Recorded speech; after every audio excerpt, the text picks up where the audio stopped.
సహచర వర్గ సభ్యులు పెద్దలు తుమ్మల నాగేశ్వరరావు గారు,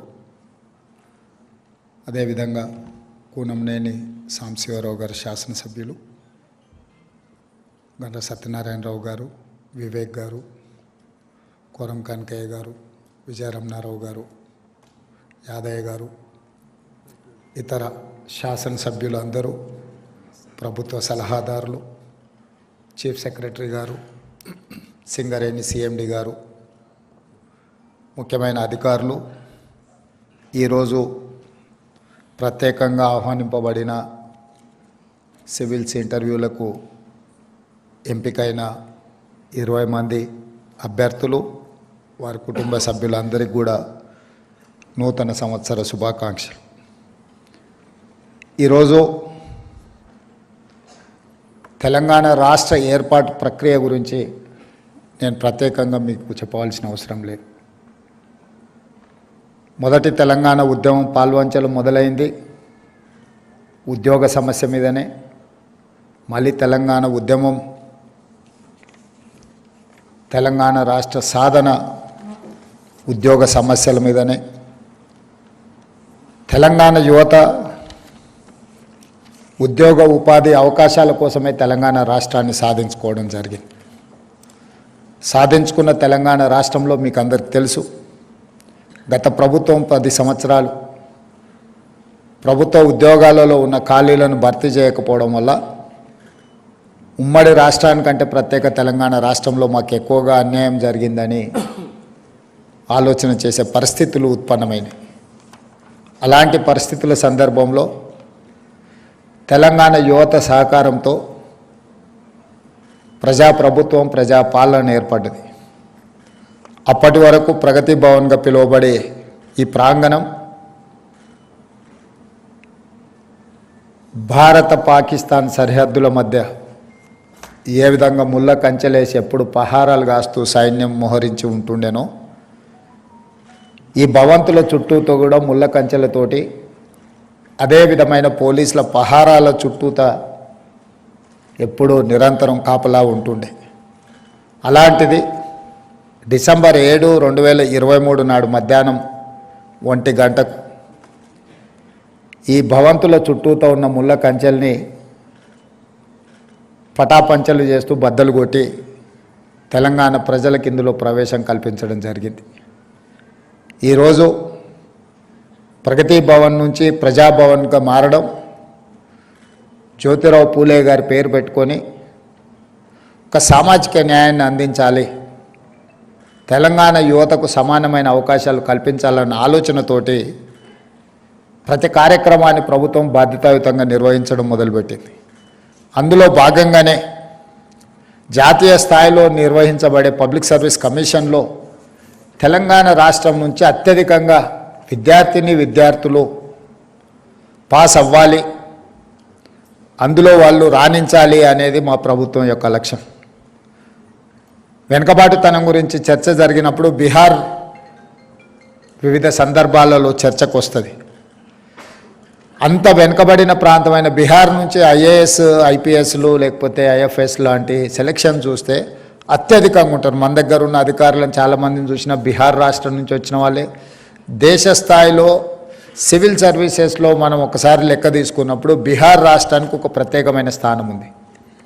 మరి అత్యంత వెనుకబడిన ప్రాంతంగా చర్చ జరిగే బీహార్ ప్రాంతం నుంచి ఇంతమంది సివిల్స్కు సెలెక్ట్ అవుతున్నారు, రాణిస్తున్నారు అని అంటే అక్కడ ప్రత్యేకమైన శ్రద్ధ పెట్టడం వల్లనే అది సాధ్యమైంది. మరి అలాంటి ప్రత్యేకమైన శ్రద్ధ, ఆదరణ మన తెలంగాణ రాష్ట్రంలో ఉండాలి. ఇక్కడ యువతను ప్రోత్సహించాలి. ఆ ప్రోత్సాహం నగదు రూపంలో కూడా ఉండాలి. భుజం తట్టడమే కాదు, అంతో ఇంతో ఆర్థికంగా సహాయాన్ని అందించాలని ఆలోచన చేసినప్పుడు ఉప ముఖ్యమంత్రి గారు మా సింగరేణి సంస్థ నుంచి మేము ముందుకు వస్తాం, సింగరేణి సంస్థ ద్వారా ప్రిలిమ్స్ క్లియర్ అయిన వాళ్లకు ₹1,00,000 ఇద్దాము. ఎందుకంటే కోచింగ్ సెంటర్లు హైదరాబాద్లో కాకుండా ఢిల్లీకి కూడా వెళ్ళాల్సి ఉంటుంది. అక్కడ ఉన్నప్పుడు చిన్న చిన్న ఆర్థిక ఇబ్బందులతోటి ఈరోజు బలరాం మన సింగరేణి సిఎండిగా ఉన్న ఒక గిరిజన యువకుడు ₹50 పుస్తకం కొనడానికి లేకపోయినా చే నెంబర్ బస్ స్టాండ్లో చేనెంబర్ చౌరస్తాలో ఒక కూలీగా పనిచేస్తూ అక్కడి నుంచి ఐఆర్ఎస్కు సెలెక్ట్ అయ్యి ఈరోజు సింగరేణి సిఎండిగా రాణించిండు అని అంటే కష్టంతో పాటు కమిట్మెంట్ ఉండడం అనేది చాలా ముఖ్యం.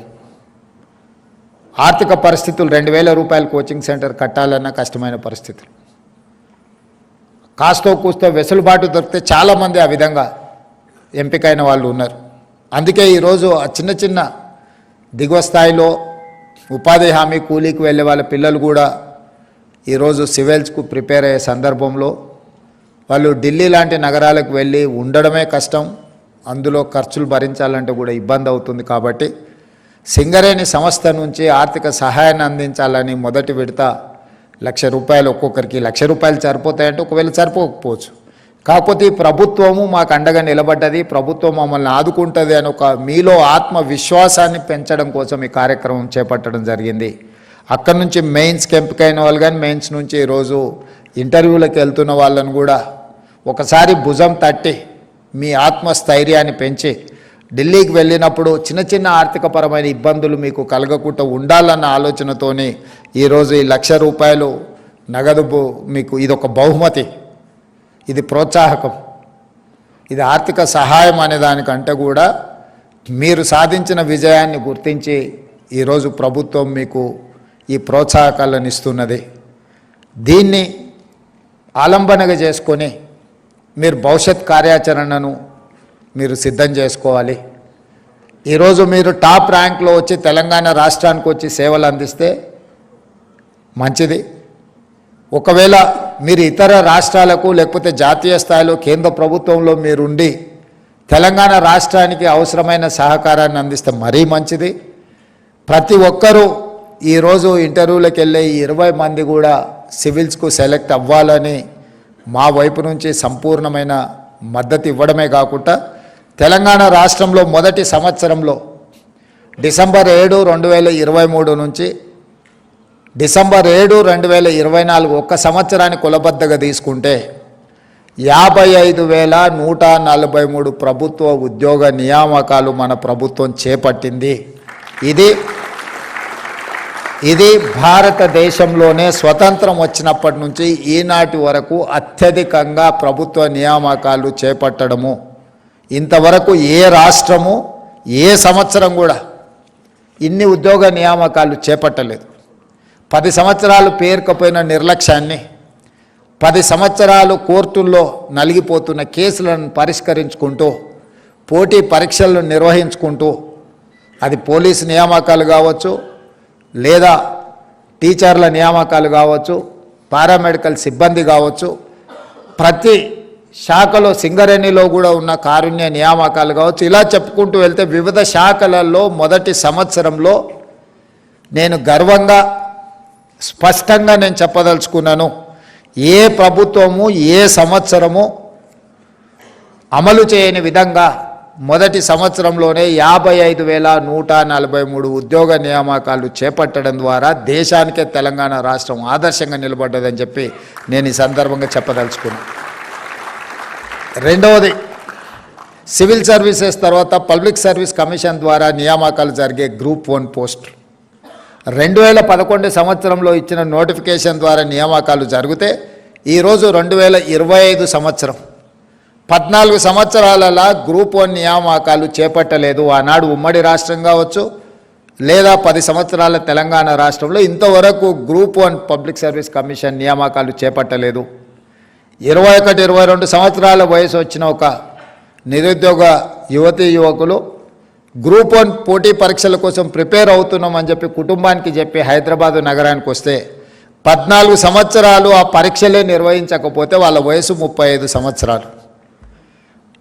అత్యంత యుక్త వయసులో కుటుంబానికి ఉపయోగపడి జీవితంలో వాళ్ళ కెరీర్లో ఉన్నత శిఖరాలకు ఎదగాల్సిన యువతీ యువకులు 14 సంవత్సరాలు త్రిశంకు స్వర్గంలో వేలాడదీయడం అంటే ఇంతకంటే నరకం ఏమైనా ఉంటుందా? మీరు ఆలోచన చెయ్యండి.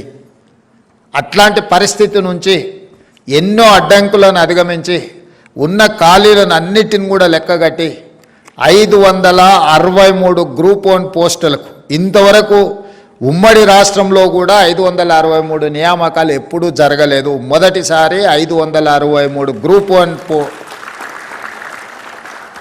పోస్టు ఖాళీలను రాబోయే 2 నెలల మన నియామకాలు చేపట్టబోతున్నాం.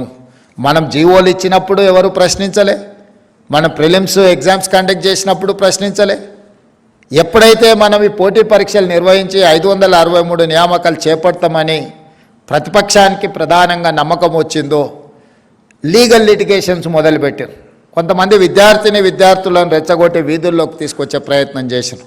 ఏదో ఒక రకంగా గ్రూప్ 1 పరీక్షలను అడ్డుకొని నియామకాలు చేపట్టకుండా కాలయాపన చేయాలన్న ఆలోచనతో కుట్ర చేస్తే కూడా ఆ కుట్రలను అన్నిటిని తిప్పికొట్టి న్యాయస్థానంలో ప్రభుత్వం తీసుకున్న నిర్ణయాలు అన్నీ సక్రమమే, సరైనవే, ప్రభుత్వం నియామకాలు చేపట్టవచ్చు అని చెప్పి హైకోర్టు నుంచి సుప్రీంకోర్టు వరకు ప్రభుత్వానికి న్యాయస్థానాలు అండగా నిలబడి ఈరోజు గ్రూప్ 1 పరీక్షల్ని కూడా పూర్తి చేసుకొని మార్చి 31 లోపల 563 మంది గ్రూప్ 1 ఉద్యోగస్తులను ఈరోజు తెలంగాణ రాష్ట్రంలో నియామకాలు చేపట్టబోతున్నాము. ఇది ఒక గొప్ప విజయము తెలంగాణ రాష్ట్రంలో ఈ సంవత్సర పరిపాలనలో అని చెప్పి ఈ సందర్భంగా మీకు అందరు గుర్తు చేస్తున్నాను. రాజకీయ నాయకులకు ఓడిపోతే 6 నెలలు ఖాళీగా ఉండడానికే కష్టపడుతున్నా, లేకపోతే బాధపడుతున్నా, ఎంబడెంబడే వాళ్ళ కుటుంబ సభ్యులకు వివిధ పోస్టులు ఇస్తున్న సమయంలో 14 సంవత్సరాలు యుక్త వయసు మొత్తం ఎందుకు ఉపయోగం లేకుండా పరీక్షలు వదిలేద్దామా, ఆశ మాకు అవకాశం వస్తే గ్రూప్ 1 ఆఫీసర్లం అవుతామని, పరీక్షలకు ప్రిపేర్ అవుదామా, ఎప్పటికి పరీక్షలు పెడతారో తెలియని పరిస్థితులు. ఇట్లాంటి గందరగోళ పరిస్థితుల్లో ఒక్కొక్క చిక్కుముడిని ఇప్పుకుంటూ ఈరోజు వివిధ హోదాలలో ఉండే ఖాళీలను అన్నిటిని కూడా నియామకాలు చేపట్టుకుంటూ ముందుకు వెళ్తున్నాము. ఇట్లాంటి కార్యక్రమాలు తీసుకొని ముందుకెళ్తున్నప్పుడు యువత సహకారం సంపూర్ణంగా ఉండాలి. ఈ ప్రభుత్వం ఆలోచన చేస్తున్నదే మీకోసం, మీ అవకాశాల కోసం. రాజకీయపరమైన అవకాశాలు, రాజకీయపరమైన పరీక్షలు, పోటీలు అన్నీ కూడా ఎప్పటికప్పుడు 5 సంవత్సరాలకు ఒకసారి జరుగుతూనే ఉంటాయి. కానీ మీకు ఒక్కసారి అవకాశం మిస్ అయితే జీవితకాలం మీరు ఆ అవకాశాన్ని కోల్పోయిన పరిస్థితులు ఉంటాయి. అందుకే తెలంగాణ రాష్ట్ర ప్రభుత్వం ఈనాడు ప్రభుత్వంలో వస్తున్న ఖాళీలను అన్నిటిని కూడా క్రమపద్ధతి తప్పకుండా క్యాలెండర్ డేట్స్ ప్రకారం నోటిఫికేషన్స్ ఇచ్చి నియామకాలు చేపట్టడానికి అన్ని రకాల సహకారాలు, అన్ని రకాల నిర్ణయాలను తీసుకొని ముందుకు వెళ్తున్నాము. ఈరోజు మళ్ళొకసారి ఈ సివిల్స్లో ఇంటర్వ్యూలకు సెలెక్ట్ అయిన వాళ్లకు నా అభినందనలే కాదు, మిమ్మల్ని అన్ని రకాలుగా ప్రోత్సహించడానికి ఈ రాష్ట్ర ప్రభుత్వం మీది, మీకెప్పుడు అండగా నిలబడుతుంది. మీకు ఏ సమస్య ఉన్నా కూడా ఉప ముఖ్యమంత్రి గారు అందుబాటులో ఉంటారు, సింగరేణి సంస్థ అందుబాటులో ఉంటుంది. ఢిల్లీలో కూడా రెసిడెంట్ కమిషనర్కు నేను, తెలంగాణ భవన్ రెసిడెంట్ కమిషనర్కి కూడా నేను ఆదేశాలు ఇస్తాను. మీకు ఏదైనా అవసరం ఉంటే ఢిల్లీలో తెలంగాణ రెసిడెంట్ కమిషనర్ మీరు కలిస్తే మీ సమస్యలు పరిష్కరించడానికి, అవసరమైతే మీరు ఇంటర్వ్యూలకు ఎక్కడైతే మీరు కోచింగ్ తీసుకుంటుండ్రో, లేదైతే ఏదైనా కోచింగ్ సెంటర్లు కానీ ఎక్కడైనా మీకు ఏదైనా అవసరం ఉంటే తప్పకుండా ఈ రాష్ట్ర ప్రభుత్వం మీకు అండగా నిలబడుతుంది. మా అందరి ఆకాంక్ష ఒకటే, ఈ మొత్తానికి మొత్తం మీరు ఎన్నిక అవ్వాలి. ఈ ఎన్నిక అవ్వడానికి అవసరమైన సంపూర్ణ సహకారాన్ని మన ప్రభుత్వం మీకు అందిస్తుంది. ఈ అవకాశాన్ని అందిపుచ్చుకోండి. తెలంగాణ సమాజంలో ఇంకా మన పిల్లలు సివిల్స్కు ప్రిపేర్ అవ్వాలి. మీకు అవసరమైన అన్ని రకాల కోచింగ్ సెంటర్లు ఈ లెవెల్లో కానీ ఢిల్లీ లెవెల్లో కానీ ఎలాంటి సహకారం కావాలన్నా మన రాష్ట్ర ప్రభుత్వం మిమ్మల్ని ప్రోత్సహించడానికి సిద్ధంగా ఉన్నది. ఈ అవకాశాన్ని అందిపుచ్చుకొని విజయం సాధించాలని, లక్ష్య సాధనలో మీరు ముందు భాగాన ఉండాలి అని, రేపటి భవిష్యత్తులో ఈ దేశంలో అత్యధికంగా ఐఏఎస్, ఐపీఎస్, ఐఎఫ్ఎస్లు ఏ రాష్ట్రం నుంచి ఎన్నికైతున్నారు, ఏ రాష్ట్రం నుంచి ఎంపిక అవుతున్నారు అంటే అది తెలంగాణ రాష్ట్రం అని గొప్పగా, గర్వంగా మనం చెప్పుకునే విధంగా మీరు రాణించాలని కోరుకుంటూ మరొకసారి మీకు అందరికీ మనస్ఫూర్తిగా అభినందన తెలియజేస్తూ సెలవు తీసుకుంటున్నాను. ధన్యవాదాలు మిత్రులారా.